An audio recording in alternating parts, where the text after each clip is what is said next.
नाज़रीन, ही अहम ख़बर अव्हां सां शेयर कंदा हलूं त कराची भरिसां गुज़िरियल ॾींहुं बलोच कॉलोनी जे नाले मां हथायल लाश जी सुञाणप थी वई। पुलिस क़त्ल जे इल्ज़ाम हेठि ॿिनि ॼणनि खे गिरफ़्तार करे वरितो। पुलिस मूजिबि गुज़िरियल ॾींहुं बलोच कॉलोनी जे नाले मां केतिरा ई ॾींहं पुराणो लाश मिलियो हो, जंहिंजी सुञाणप नॉर्थ नाज़माबाद वासी आमिर भट्टी तौरु कई वई आहे। पुलिस मूजिबि मक़तूल आमिर ऑनलाइन टैक्सी ड्राइवर हो। संदसि क़त्ल में मुलविस गुलाम नबी उर्फ़ जमशेद ऐं गुलशेर खे जूणे जो टाउन मां गिरफ़्तार कयो वियो आहे। वाज़े रहे त मक़तूल आमिर भट्टी 17 अप्रैल ते गुम थियो हो, जंहिंजो केस बलोच कॉलोनी थाणे ते दाख़िल कयो वियो हो।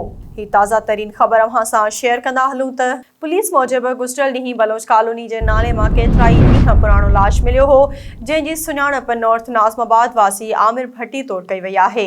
पुलिस मूजिबि मक़तूल आमिर ऑनलाइन टैक्सी ड्राइवर हो।